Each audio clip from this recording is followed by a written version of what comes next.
ठीक है, स्टार्ट करते हैं। अच्छा जी, स्टार्ट करते हैं। हमारे पास जो आज चैप्टर है, जो टॉपिक है वो है गैल्वेनोमीटर। और चैप्टर कौन सा है? चैप्टर कौन सा है? इलेक्ट्रोमैग्नेटिज्म। सबसे पहले हमने देखना है कि ये होता क्या है। ठीक है, पहली चीज़, गैल्वेनोमीटर को हम यूज़ किस लिए कर रहे हैं? गैल्वेनोमीटर बेसिकली एक इलेक्ट्रिकल डिवाइस है, ठीक है, जो कि किस लिए यूज़ हो रही है? ये देखने के लिए, डिटेक्ट करने के लिए कि जो पैसेज यानी कि पाथवे है या रास्ता है, ये किस तरीके से करंट जो है वो गुज़र रहा है। ठीक है, पैसेज ऑफ करंट कहाँ से गुज़र रहा है? सर्किट से। ठीक है, थ्रू अ सर्किट। ठीक है, ये तो आगे इसकी डेफिनेशन। ये असल में लॉन्ग क्वेश्चन में आता है, तो आपने इसी तरीके से सारा लिखना है जैसे कि मैं आपको बता रही हूँ। डेफिनेशन सबसे पहले आपने मेंशन करनी होती है, ठीक है। फिर उसके बाद हम इसका प्रिंसिपल लिखेंगे कि किस प्रिंसिपल पर बेस करा है। हमें आखिर कैसे पता चल रहा है कि ये कैसे पता लगा लेता है कि करंट जो है इसमें से इतना या किस तरीके से पास कर रहा है। ठीक है, वो हमें पता चलता है उसके प्रिंसिपल से, प्रिंसिपल ऑफ वर्किंग, कि काम कैसे कर रहा है। ठीक है, अब अगर इसका प्रिंसिपल देखें तो इसमें जो है वो टॉर्क यूज़ होता है। टॉर्क बेसिकली क्या करता है? Acts on a current carrying coil when placed in a uniform magnetic field। ठीक है, समझ आई? असल में इसका प्रिंसिपल ये है कि इसमें करंट एक कॉइल से जब गुजर रहा होता है और उस कॉइल को हमने मैग्नेटिक फील्ड में रखा होता है, जब वो कॉइल टर्न लेता है तो करंट प्रोड्यूस होता है, और जब करंट की प्रोडक्शन होगी तो उस पर असल में टॉर्क एक्ट कर रहा होता है। अब ये देखते हैं कि हमारे पास जो इसकी डायग्राम है वो क्या है। पहले डायग्राम समझेंगे तो हमें बात समझ आएगी, वरना हमें बात नहीं समझ आएगी। अच्छा, सबसे पहले हम देख लेते हैं इसकी कंस्ट्रक्शन यानी कि डायग्राम। ठीक है, कंस्ट्रक्शन देख लेते हैं कि किस तरह से होगी। सबसे पहली चीज़ ये है कि यू शेप टाइप मैग्नेट है जो कि कनकेव शेप में है और उसका नॉर्थ और साउथ पोल है। तो सबसे पहले हम क्या करेंगे? यू शेप्ड मैग्नेट बना लेते हैं। ये हमने बना लिया you shaped magnet. Okay, this is you shaped magnet. अब मैंने आगे क्या कहा कि एक है उसकी नॉर्थ पोल, एक है इसका साउथ पोल। ठीक है, ये यू शेप्ड मैग्नेट है जो कि एक नॉर्थ पोल रख रहा है और एक हमारे पास साउथ पोल रख रहा है। ठीक है, दूसरी चीज़ क्या है? एक हमारे पास रेक्टेंगुलर कॉइल है जो कि सी से रिप्रेजेंट करेंगे हम, जैसे एक रेक्टेंगुलर कॉइल है। ठीक है, एक रेक्टेंगुलर कॉइल है जिसको हम सी से रिप्रेजेंट करेंगे। वो किससे बना हुआ है? कॉपर वायर से। ठीक है, और सस्पेंडेड हमने कैसे किया हुआ है? उसको सस्पेंड किया हुआ है हमने between poles of U shaped magnet. ये जो हमने यहाँ पर मैग्नेट शो किया ना, हमने इसके दरमियान इसको सस्पेंडेड किया हुआ है जो कोइल है। किस तरह से बनाना है देखो।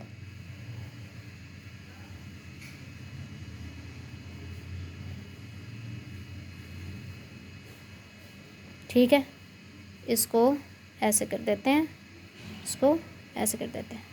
ये हमने सस्पेंड किया हुआ है इसको। ठीक है, अब एक हमारे पास एक और भी चीज़ है, एक है नॉन मैग्नेटिक जो कि एल्युमिनियम का बना हुआ है। एक फ्रेम है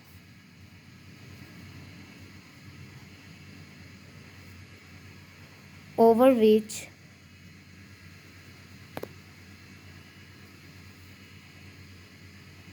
wire is wound। ठीक है, इसका क्या मतलब हुआ? इसका ये मतलब है कि आपके पास एक ऐसा नॉन मैग्नेटिक फ्रेम है। नॉन मैग्नेटिक हम क्यों कह रहे हैं? क्योंकि कोई चीज़ ऐसी भी होनी चाहिए जो कि एक तो हमारे पास मैग्नेट है ऑलरेडी, जैसे हमारे पास वायर्स होती हैं, केबल्स होती हैं, ट्रांसफार्मर में से गुजर रही होती हैं, ठीक है। तो अब ये जो हमारी इलेक्ट्रिकल वायर्स हैं घर में, ठीक है, इसके ना ऊपर एक कवरिंग होती है, वो किसी भी नॉन कंडक्टर की होती है। वो क्यों होती है? ताकि हमें कोई नुकसान ना हो, प्रोटेक्शन हो जाए, ठीक है ना। तो इस वजह से हम non magnetic aluminium frame use कर रहे हैं जो कि वायर के ऊपर वाउंड है। वाउंड का क्या मतलब है? लिपटी हुई है, ठीक है। सबसे पहले मैंने क्या कहा, एक ये यू शेप्ड आपके पास मैग्नेट है जिसका साउथ और नॉर्थ पोल है, ठीक है। और फिर उसके बाद हमारे पास एक कॉइल है जिसको हम सी से रिप्रेजेंट कर रहे हैं और हमने इन दोनों पोल्स के दरमियान सस्पेंड किया हुआ है। उसके बाद मैंने आपसे कहा कि जो नॉन मैग्नेटिक एल्यूमिनियम फ्रेम है वो हमने वायर के इर्द गिर्द लपेटा हुआ है, वाउंड किया हुआ है, ठीक है। अब हमारे पास क्या आएगा? एक और चीज़ है, एक है सस्पेंशन वायर, एक है सस्पेंशन वायर, ठीक है, जिसको हम एफ से रिप्रेजेंट करेंगे। ये हम अपनी आसानी के लिए नाम रख रहे हैं डिफरेंट, ठीक है, जो कि कनेक्टेड होगी, connected to one terminal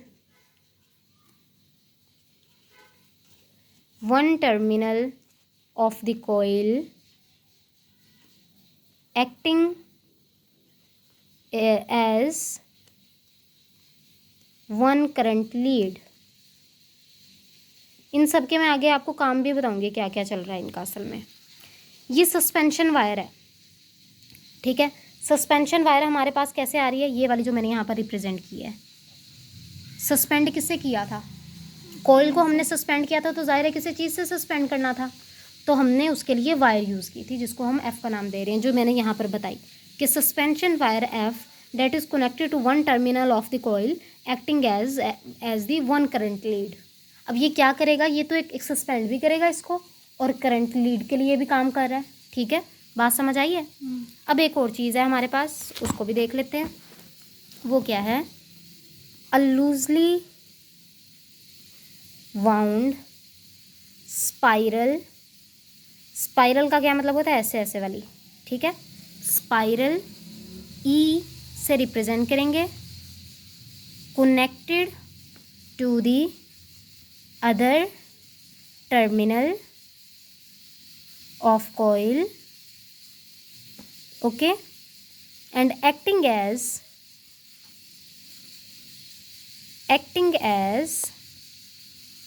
one current lead. अब मैं आपको डायग्राम पे दिखाती हूँ कि क्या चीज़ है। ऊपर को हमने क्या नाम दिया? एफ का। ये एक तरफ था, कॉइल के एक तरफ जो हमने सस्पेंड किया हुआ है वो एफ से किया हुआ है। दूसरी तरफ जो सस्पेंशन हमने की हुई है वो हमने इस तरह की स्पाइरल वायर से की हुई है, उसको हम किस से रिप्रेजेंट कर रहे हैं? ई से, ठीक है। बात समझ आई है कि हमारे पास कॉइल सस्पेंड कैसे कर रही है? दोनों तरफ से, एक तरफ ई से, एक तरफ एफ से। एफ जो है वो स्पाइरल नहीं है, ई जो है वो स्पाइरल, ओके। अब क्या है? वन नहीं, सेकंड लिखो यहाँ पे, सेकंड लीड आ गया ना। पहला तो एफ है, सेकंड हमारे पास कौन सा है? ई है, ओके। एक और चीज़ हमारे पास है, an iron cylinder D that is placed inside the coil to concentrate the field through it, ठीक है। हमारे पास एक आयरन सिलेंडर भी है जिसको हम डी से रिप्रेजेंट कर रहे हैं, और वो हमने कहाँ पे रखा हुआ है? कॉइल के अंदर रखा हुआ है। ये है अभी सिर्फ मैं आपको कंस्ट्रक्शन बता रही हूँ, इन सब की काम भी बताऊँगी कि किस तरीके से ये काम कर रहे हैं। ये हमारे पास इसकी बन गई डायग्राम, समझ आई? तो आपने जिस तरह से डायग्राम बनानी है उसको साथ साथ एक्सप्लेन भी करते जाना है, ठीक है। अब मैं रिपीट करती हूँ इसको। कंस्ट्रक्शन में क्या किया? सबसे पहले मैंने आपको बताया कि हमने एक यू शेप्ड मैग्नेट लिया जिसका नॉर्थ और साउथ पोल था, ठीक है। उसके बाद हमने क्या किया कि एक रेक्टेंगुलर कॉइल ली जिसको सी से रिप्रेजेंट कर रहे हैं, ओके, और उसको हमने यहाँ पर सस्पेंड कर दिया इन दोनों पोल्स के दरमियान में, okay, the next one is that how this coil will be suspended out. अब ये सस्पेंड कैसे कर रही है? वायर्स के थ्रू। एक हमारे पास एफ है और एक ई वायर है। जो एफ है वो स्ट्रेट है, जो ई है वो स्पाइरल वायर है, ठीक है। और एक एल्यूमिनियम की जो है हमारे पास नॉन मैग्नेटिक फ्रेम भी था। And the last one is that there is a D. D किस चीज़ को रिप्रेजेंट कर रहा है? आयरन सिलेंडर को, ठीक है, जो कि हमने प्लेस किया हुआ है इन दी कॉइल, ठीक है, to concentrate the field through it. Concentrate field कौन सी बात कर रहे हैं? मैग्नेटिक फील्ड की, ताकि हमारे पास जितनी भी मैग्नेटिक फील्ड है वो कॉइल के अंदर ही कंसनट्रेट रहे, क्योंकि कॉइल जो है मैग्नेटिक फील्ड को लेगा, करंट की प्रोडक्शन होगी तो टार की प्रोडक्शन होगी, ठीक है। अब आगे चलते हैं, ये हमारे पास थी कंस्ट्रक्शन। अच्छा, अब यहाँ पर ना इसकी वर्किंग देखते हैं कि वर्किंग कैसे हो रही है, फिर उसके बाद बाकी सारा प्रोसीजर पढ़ेंगे। जो जो मैं चीज़ें बता रही हूँ ना वो उसी तरीके से आपने कहाँ पर लिखनी है? अपने लॉन्ग क्वेश्चन में लिखनी है, क्योंकि ये लॉन्ग क्वेश्चन के अकॉर्डिंग ही मैं आपको बता रही हूँ। यहाँ पर वर्किंग क्या होगी, हमने सारी कंस्ट्रक्शन देख ली, गैल्वेनोमीटर हमारे पास आ गया है। अब वर्किंग कैसे हो रही है? जब करंट पास करेगा, when current is passed through the coil, okay, a couple क्या होता है? दो जोड़ी। Basically two equal and opposite forces. दो इक्वल हैं लेकिन ऑपोजिट डायरेक्शन में फोर्सेस जो हैं वो अप्लाई हो रही हैं, ठीक है, और दो ही different on two different points पर अप्लाई हो रही हैं, उसको हम कहते हैं कपल। जैसे कि हमारे पास एक हैंडल आ जाता है, हैंडल मतलब कि जो हमारे पास गाड़ी का हैंडल है, ठीक है, ओके, ठीक है। अब इस तरफ भी आप फोर्स लगा रहे हैं और इस तरफ भी फोर्स लग रही है, तो इसमें टर्निंग आ जाएगी ना पोजीशन, तो ये हमारे पास कपल है। एक ही बॉडी है, दो पॉइंट हैं ये वाले, one point and second point, और दो फोर्सेस हैं, इक्वल तो हैं, यानी कि मैग्नीट्यूड ये भी 5 न्यूटन है, ये भी 5 न्यूटन है, लेकिन डायरेक्शन जो है वो ऑपोजिट है। ये नीचे की डायरेक्शन में आ रही है, ये ऊपर की डायरेक्शन में जा रही है, तो इसको क्या कहेंगे हम? कपल। जब इस तरह से हम दो equal and opposite forces on a single body but at two different points act करते हैं, तो उसमें एक टर्निंग पोजीशन आता है जिसको हम क्या कहते हैं? कपल कहते हैं। क्या क्या मैंने बातें बताई कपल के बारे में?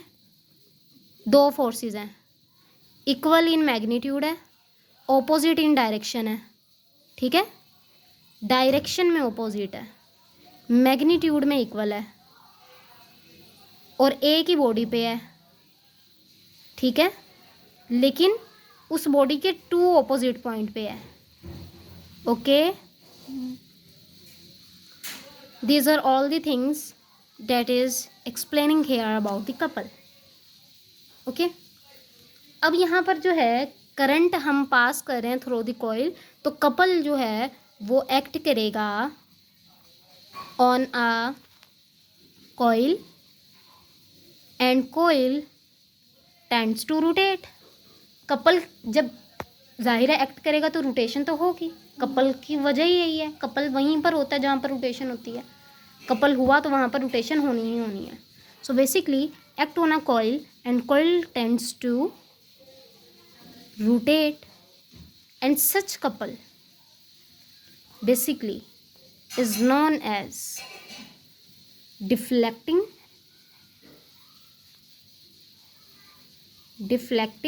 couple, okay.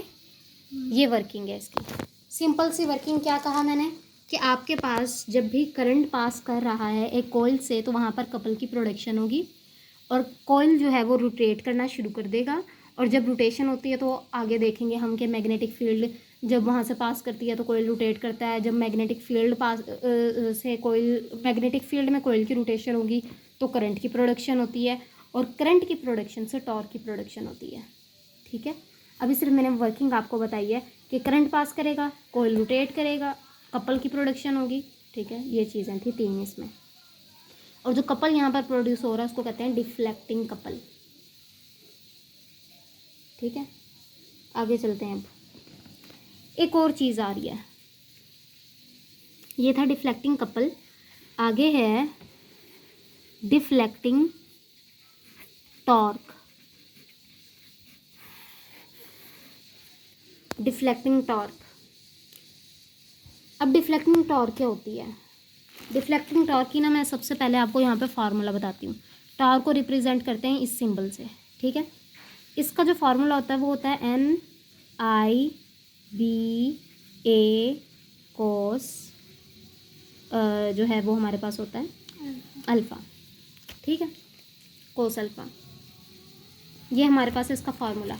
अब ये जो N है ये रिप्रेजेंट कर रहा है नंबर ऑफ टर्न्स को, I जो रिप्रेजेंट कर रहा है वो है करंट को, B जो रिप्रेजेंट कर रहा है वो है मैग्नेटिक फील्ड को, A जो रिप्रेजेंट कर रहा है वो है एरिया को। अब देखना मैं इसके फार्मूला से पूरी डेफिनेशन बनाऊंगी। कैसे? डिफ्लेक्टिंग टॉर्क को यहाँ पर डिफाइन करते हैं अकॉर्डिंग टू दिस फार्मूला। कैसे देखना? If n is the number of turns of coil, किसके नंबर ऑफ टर्न्स हैं ये? कॉइल के, ठीक है। And A is the area, then torque due to the deflecting couple. मैंने आपको पहले ही बताया था कि जब कपल की प्रोडक्शन होती है तब टॉर्क भी प्रोड्यूस होता है, ठीक है। Then deflecting couple is given by torque is equal to NIBA cos of theta, ठीक है। समझ आ रही है यहाँ पर आपको? अब हमने इस एंगल को देखना है, ये एंगल हमें क्या बता रहा है। अब मैं अल्फ़ा को यहाँ पर एंगल का भी बताऊँगी। यहाँ पर मतलब अल्फ़ा जो है क्या क्या एंगल हो, टर्न हो रहा है तो कौन सा एंगल होगा, ये सब चीज़ें भी बताऊँगी। और दूसरी चीज़, एक और मेन पॉइंट जो यहाँ पर एक क्वेश्चन भी आता है, वो क्या आता है कि जब पोल जो है, पोल पीसेस मतलब कि साउथ और north pole of magnet are, हमने कहा जो हमारे पास मैग्नेट था ना वो कनकेव शेप में था, ठीक है। कनकेव शेप में रखने का मकसद यही है कि हमने फील्ड को यानी कि मैग्नेटिक फील्ड को रेडियल रखना है। ये हमारे पास एक इम्पोर्टेंट क्वेश्चन है, MCQs में भी पूछा जाता है कि जो मैग्नेट हम गैल्वेनोमीटर में यूज़ कर रहे हैं वो कनकेव रखने का क्या मकसद है, उसकी शेप जो है वो कनकेव क्यों है? To field radial, to make the field radial. अब रेडियल रखने से फ़ायदा क्या होगा हमें? Therefore the plane of coil always parallel to field. क्या मतलब हुआ इस चीज़ का? जब आपके पास मैग्नेटिक फील्ड कनकेव शेप में होगा तो आपके पास जब मैग्नेट कनकेव शेप में होगा तो मैग्नेटिक फील्ड रेडियल होगी, और रेडियल की वजह से आपके पास जो एंगल है वो हमेशा, जो कॉइल का प्लेन है ना वो हमेशा पैरेलल रहेगा टू दी फील्ड। अब इसका क्या मतलब है? हम कह रहे हैं कि जो कॉइल है वो पैरेलल रहेगा टू दी मैग्नेटिक फील्ड, ये बात हम कर रहे हैं ना यहाँ पे। इससे क्या फ़ायदा हो रहा है? पैरेलल रखने की क्या वजह है? देखो अब यहाँ पर हमारे पास क्या था, torque is equal to NIBA cos of theta, ठीक है, ये था ना हमारे पास।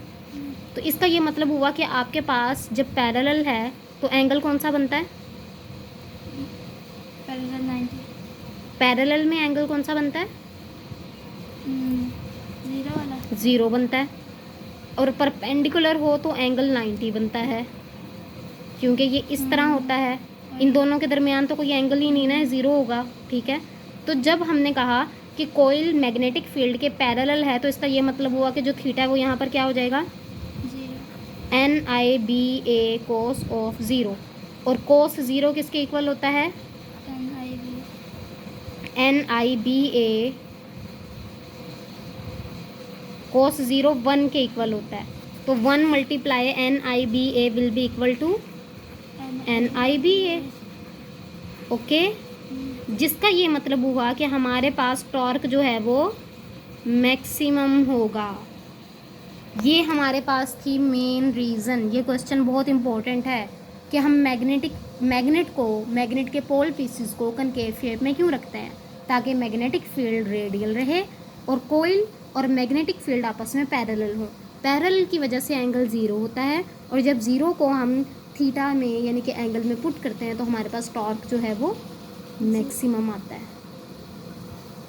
मैक्सिमम आ रही है ना, वैल्यू ज़ीरो तो नहीं ना हो गई। अगर हमारे पास साइन होता यहाँ पर को साइन ज़ीरो होता, देखो NIBA साइन थीटा में हम ज़ीरो पुट करते तो साइन ज़ीरो जो है वो ज़ीरो के इक्वल होता, तो zero multiply something will be zero. फिर हमारे पास ज़ीरो वैल्यू आती, टॉर्क प्रोड्यूस ही ना होता, टर्निंग पोजीशन ही ना होती, करंट मूव ना करता और कुछ भी ना होता, गैल्वेनोमीटर पे हमें करंट ही ना नज़र आता, वैल्यू ना मिलती। तो ये सारा प्रोसेस क्यों कर रहे हैं हम? ये सारा प्रोसेस हम इसलिए कर रहे हैं ताकि हमारे पास जो मैग्नेट की पोल पीसेस हैं वो कनकेव रहें, उससे मैग्नेटिक फील्ड रेडियल हो, और रेडियल के रहने से जो हमारे पास कॉइल और मैग्नेटिक फील्ड है वो आपस में पैरेलल पोजीशन में आकर टॉर्क की मैक्सिमम रिजल्ट वैल्यू हमें शो कर रहे हैं। ठीक है, समझ आ गई है बात की? ये सारा जो है ये वर्किंग में इंक्लूड है। अब हम पढ़ रहे थे डिफ्लेक्टिंग टॉर्क। एक और टॉर्क होता है यहाँ पर जो हम डिस्कस करेंगे, उसको कहते हैं रिस्टोरिंग टॉर्क। अब रिस्टोरिंग टॉर्क क्या होता है? ओके, मैं यहाँ पर जो आपके पास हमारी कहाँ गई, ये वाली जो डायग्राम है इसको मैं यहाँ पर बताती हूँ।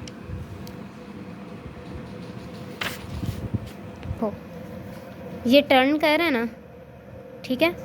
जब मैग्नेटिक फील्ड होगी तो कॉइल टर्न करेगा। अब जैसे ये यहाँ पर है तो अभी ये इस तरह से लेटा हुआ है ना, पोजीशन इस तरह की है, फिर ये इस पोजीशन में भी आएगा, ठीक है। यानी कि जब टर्न करता है, घूमता, ज़ाहिर है एक चीज़ रोटेट कर रही है तो हमारे पास कोई ना कोई पोजीशन तो चेंज होगी। तो कभी ये अभी इस तरह से है, फिर उसके बाद ये इस तरह से आएगा, फिर उसके बाद ये इस तरह से आएगा, फिर उसके बाद ये इस तरह हो जाएगा, फिर उसके बाद ये दोबारा अपना इस पोजीशन में आएगा, ठीक है। इसी तरीके से ये रोटेट करता रहेगा, रोटेट। पहले ये पोजीशन है, फिर ये पोजीशन आएगी, फिर ये पोजीशन आएगी, इस तरह से ये चेंज हो रहा है। अब जब आपके पास एक चीज़ इस तरह से बार बार चेंज हो रही है तो ऑब्वियसली जो आपके पास वायर है वो तो ट्विस्ट हो जाएंगी ना, ठीक है। अब ये अभी स्ट्रेट थी, अब ये जो है इस तरह की पोजीशन में है तो ऊपर वाली वायर है वो भी इस तरह हो जाएगी। फिर उसके बाद जब ये इस पोजीशन में गया तो ऊपर वाली वायर भी इस तरह हो जाएगी। तो मतलब वो ट्विस्ट हो जाएगी। ट्विस्ट कैसे कहते हैं? ऐसे ट्विस्ट हो जाएगी, स्ट्रेट नहीं रहेगी, ठीक है। अब इसको हमने अपनी ओरिजिनल पोजीशन में वापस लेके आना है ताकि हमारा कॉइल जो है वो वापस अपनी पोजीशन में और पैरेलल पोजीशन हमें शो करे, ठीक है। तो इस वजह से हमें रिस्टोरिंग टॉर्क की ज़रूरत है। अब क्या हो रहा है? The coil turns under the action of the deflecting torque and the suspension wire is twisted which give rise to the which will, ठीक है, जिसकी वजह से हमारे पास क्या हो रहा है? Suspension wire is twisted and which give rise to the torsional couple. Twisted wire जब होगी तो ट्विस्टेड वायर किस चीज़ को राइज करेगी? टॉर्साइनल कपल, ठीक है। अब ये टॉर्साइनल कपल क्या कर रहा है? जब ये प्रोड्यूस होगा तो ये अनट्विस्ट करेगा। अनट्विस्ट किसे करेगा? वायर को, जो कि सस्पेंशन वायर थी हमारे पास, और वापस क्या करेगा? रीस्टोर करेगा, रीस्टोर इट्स ओरिजिनल पोजीशन। यानी कि जिस तरह वो स्ट्रेट फॉर्म में थी उसी तरह अपनी ओरिजिनल पोजीशन में वापस आएगी, ठीक है। और ये वाला जो कपल होता है इसको हम क्या कहते हैं? Restoring couple. रेस्टोरिंग का मतलब ही यही है कि भाई जो हमारे पास पोजीशन थी ना असल, वो वापस आए। रीस्टोर करना, जो शेप है उसको वापस रीस्टोर करना, गेन करना, रीगेन करना, ठीक है। तो हमारे पास जो ट्विस्टेड वायर थी उसने टॉर्साइनल कपल को राइज किया। कपल जब यहाँ पर पैदा हुआ, राइज हुआ, प्रोडक्शन हुई इसकी, तो अनट्विस्ट किया उसने वायर को और वो अपनी ओरिजिनल पोजीशन में वापस आई। और यहाँ पर जो अब कपल प्रोड्यूस हो रहा है उसको कहते हैं रिस्टोरिंग कपल, ओके। और रिस्टोरिंग कपल से ही हमारे पास रिस्टोरिंग टॉर्क बनेगा, okay. So basically restoring torque proportional to theta, ठीक है, and restoring torque is equal to, जब हम प्रोपोर्शनैलिटी के साइन को ख़त्म करेंगे तो हमारे पास यहाँ पर जो आएगा वो सी की फॉर्म में आएगा, यानी कि कपल, और यहाँ पर हमारे पास क्या आ रहा है, थीटा। थीटा को मैं इस तरह से करते हैं, इस तरह से। ओके, सी क्या है हमारे पास, कांस्टेंट ऑफ प्रोपोर्शनैलिटी है। क्या है, कांस्टेंट ऑफ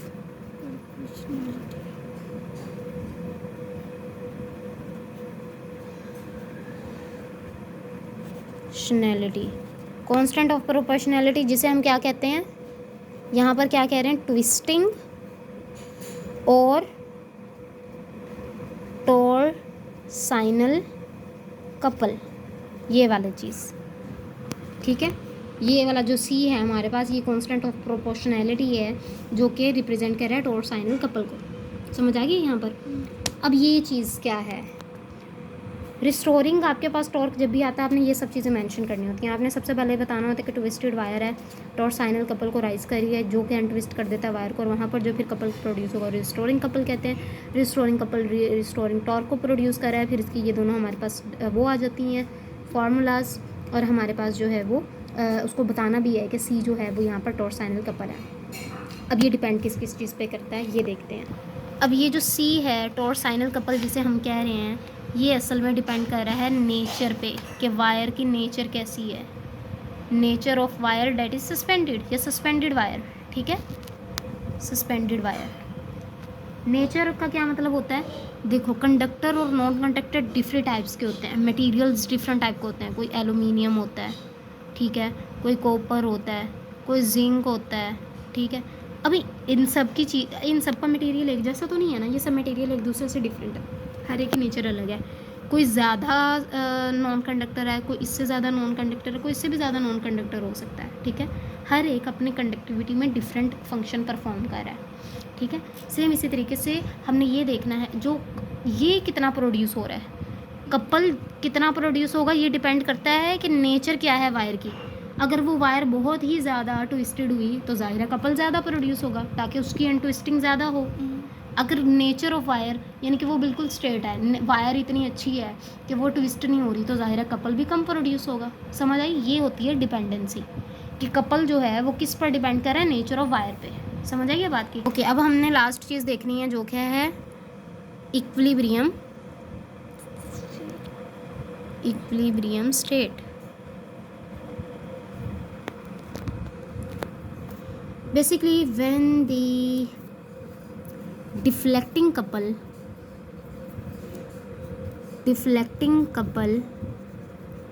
balances out, यानी कि बैलेंस कर देगा रिस्टोरिंग कपल को, तो हमारे पास जो कोयल है वो रेस्ट पोजीशन में आ जाएगा। अब हमने रोकना भी तो है ना किसी तरीके से, तो जब ये दोनों चीज़ें बैलेंस हो जाएंगी ना, इक्विलिब्रियम में आ जाएंगी, तो हमारे पास कोयल जो है वो रेस्ट पोजीशन में आ जाएगा। ठीक है, तो हम क्या लिखेंगे, मैं DC लिख रही हूँ, आपने पूरी फॉर्म ही लिखनी है। Will be equal to RC, यानी कि deflecting couple will be equal to RC, यानी कि रिस्टोरिंग कपल। डिफ्लेक्टिंग कपल के लिए हमारे पास क्या था, फार्मूला NIBA, और रिस्टोरिंग के लिए हमारे पास अभी हमने पीछे पढ़ा C थीटा। ठीक है, तो हमने I निकालना है ना, हम I की डिटेक्शन कर रहे थे पूरे गैल्वेनोमीटर में, जो हम यूज़ कर रहे हैं, सारा वर्किंग प्रिंसिपल जितना कुछ भी हमने देखा I के लिए देखा था, I यहीं पे रहेगा। C थीटा जो है वो नीचे जाके वहाँ पर जो NB है वो उसके नीचे डिवाइड हो जाएगा, क्योंकि ये इसके साथ मल्टीप्लाई हो रहे थे, जब इस तरफ लेके जाएंगे तो ये डिवाइड हो जाएंगे। ठीक है, अब एक और चीज़ है, I proportional theta is equal to, हमारे पास जो है वो प्रोपोर्शनल भी आ सकता है, क्योंकि C जो है वो कांस्टेंट है। ठीक है, अगर आप C को हटा देंगे तो फिर प्रोपोर्शनैलिटी का साइन भी आ सकता है। समझ आ गई ये बात की, क्योंकि आपके पास मैग्नेटिक फील्ड और नंबर ऑफ टर्न्स और एरिया, ये चारों जो चीज़ें हैं ना, ये वाली चारों चीज़ें, ये जब आप कांस्टेंट रख देते हैं ना, ठीक है, जब आप कांस्टेंट रखेंगे तो आपके पास ये वाली पोजीशन आ जाएगी, यानी कि I जो है वो प्रोपोर्शनल हो जाएगा थीटा के। समझ आ गई बात की, लेकिन किस कंडीशन में, जब इन चारों को आप कांस्टेंट तो पहले ही, प्रोपोर्शनलिटी कांस्टेंट तो कांस्टेंट ही होता है, नंबर ऑफ टर्न्स को आप कांस्टेंट रख दो, मैग्नेटिक फील्ड को कांस्टेंट कर दो, एरिया को कांस्टेंट कर दो, तो जब ये चारों चीज़ें कांस्टेंट हो जाएंगी तब आपके पास ये वाली कंडीशन आ जाती है, इक्वेशन आ जाती है। ठीक है, so basically this equation will be represented as, आपने बताना भी होता है कि हमारे पास जो रिज़ल्ट है वो क्या निकल रहा है, ये रिप्रेजेंट कर रहा है कि जो करंट है पासिंग थ्रू द कोयल